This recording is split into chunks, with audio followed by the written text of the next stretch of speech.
Thank you for tuning in and welcome back to Home Buying Tips. In today's episode, you'll learn about how to make an offer on your first home. My name is Andrew Finney. Please consider me your real estate geek. I'm always here to help.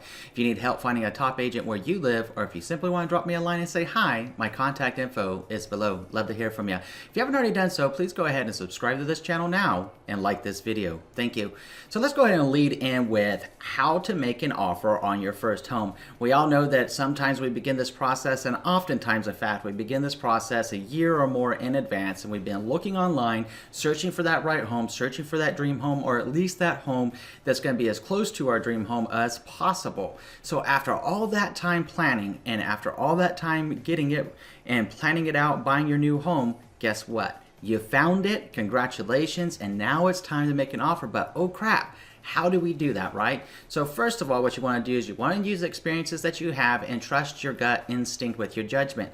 It's very, very important to trust your gut whenever you see that house. Either it's going to feel right out of the gate, it's going to feel right, the vibe of the house is going to feel good whenever you get in there, it's going to look right, and then you'll know that's the right house for you. But more than that, when you're talking about your experience, maybe this is your first home or maybe you're a seasoned home buyer, either way, you're going to be wanting to work with a savvy real estate agent to help you know more about that house. You're going to want to look into the situation of that house. You know, why is the seller selling? Why is the home listed at the price it is? What does the market look like? Which takes us into the next step of what you really want to be doing. And that's learning everything you can about the property you want to write an offer on. How many offers do they have on the table, if any? How long has the home been on the market?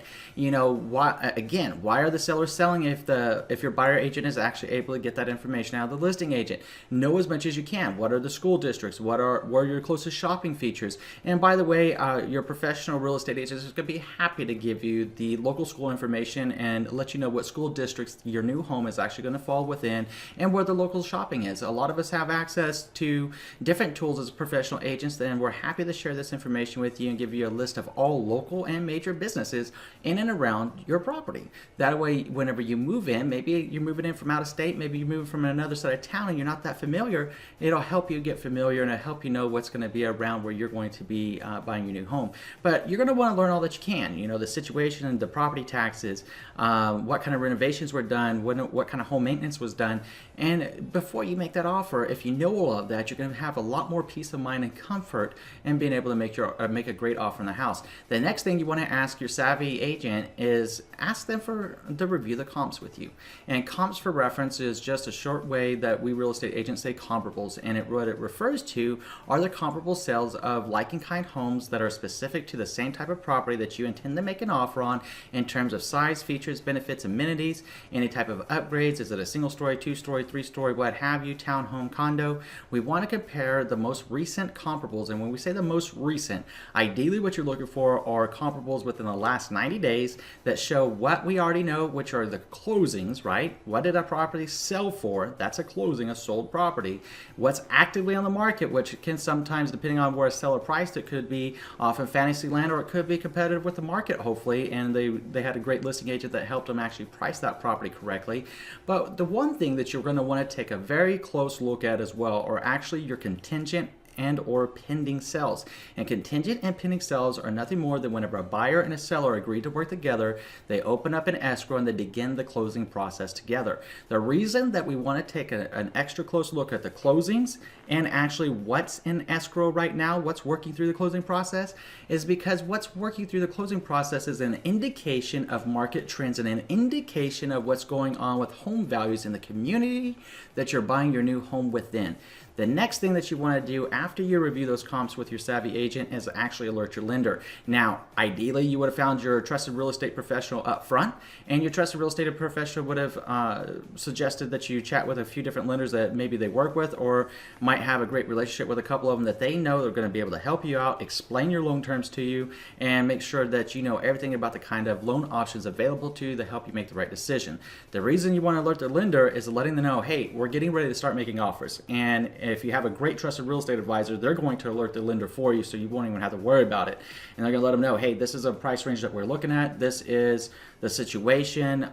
Tell me what I need to know about the buyer's purchasing power. You know, do we need to ask the seller for any kind of buyer closing costs? What do we need to do to try to make this dream home for the buyers a reality. All of those conversations are extremely important. And of course, before you even get in the car, before you even see the first home, you absolutely must and absolutely need to have a loan pre-approval letter, because a seller's not going to take your offer seriously unless they know you have the financial wherewithal to back up the offer that you want to propose. That process is getting a loan pre-approval letter, which is simply getting your income, assets, credit, and your employment verified, and making sure that the debt to income ratios and such make sense. If you got questions about that, please hit me up. I'm happy to help you out and get that process right, because it's one of the first things after meeting your trusted real estate advisor that should be done that help you be successful in your home buying journey.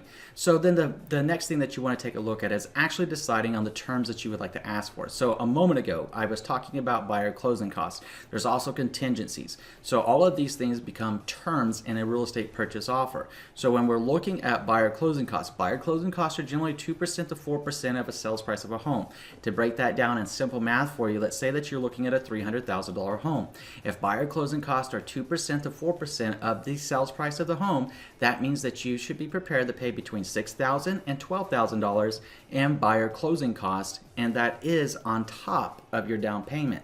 So buyer closing costs are actually negotiable with the seller, keeping in mind that they're called buyer closing costs for a reason, because the seller also has what's called seller closing cost. So if you were in the seller's position, you probably wouldn't want to pay the buyer's closing costs no more than the buyer would like to be paying the seller's closing costs. That being said, everything is always negotiable, and with the right type of people, sometimes you can get assistance with your buyer closing costs. It'll largely depend whether you're in a seller's market, a buyer's market, or a stabilized, normalized market. Talk to your real estate agent about that, figure out what market you're in and what's going on and what's trending in your area to put together the correct type of terms, the correct type of offer to help your offer get accepted. If you have multiple bids on the table, then you're going to be facing stiff competition, and that's whenever buyers oftentimes get enticed to start dropping contingencies. Contingencies that buyers will often drop are like home inspection contingencies, a buyer due diligence contingency, financing contingencies, appraisal contingencies, and I'm going to tell you right now, don't do it. Don't do it. You absolutely want your home inspection contingency. You absolutely want your appraisal contingency. You absolutely want your financial contingency. If the seller is of the mindset and the listing agents of the mindset they want you to drop all that, just walk out. Just tell your buyer agent, hey, I'm not comfortable with doing that. Let's go find another property. This one ain't for us. Because what can happen is if you waive out all those contingencies, it means you have no recourse to cancel that contract. Your earnest money deposit that you're putting up is now in jeopardy, and you could lose it. And it also could put you on the hook for, let's say if it appraises, let's say that same $300,000 home we were just talking about a moment ago. Let's say the appraisal comes in at $290,000. The seller's saying, well, you wrote me an offer at $300,000. It's not my fault. The appraiser appraised it at $290,000. I want $300,000. Well, if you waive that appraisal contingency, guess what just happened?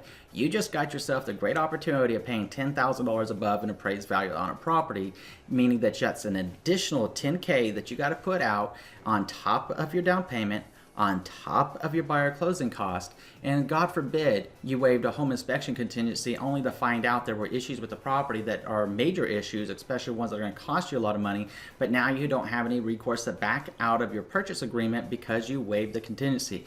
I'll do more videos about not waiving contingencies. I've already done them before. I'll keep doing them because it's so important to you to get everything right. Buying your home is so important to you that we cannot get anything wrong, and we need to hedge for success in your favor. Now, if you have any questions about this video, please let me know in the, I'm going to put my contact information up and please feel free to reach out to me with any questions that you may have. Now, if you tell me what you're going to be thinking about from this video in the comment section below. What was most impactful to you today in today's video about learning how to make an offer? Was it the fact of not dropping contingencies, or was it the fact that you should actually trust your gut and instinct about what's right? Tell me in the comment section below so our community can continue to learn and grow together.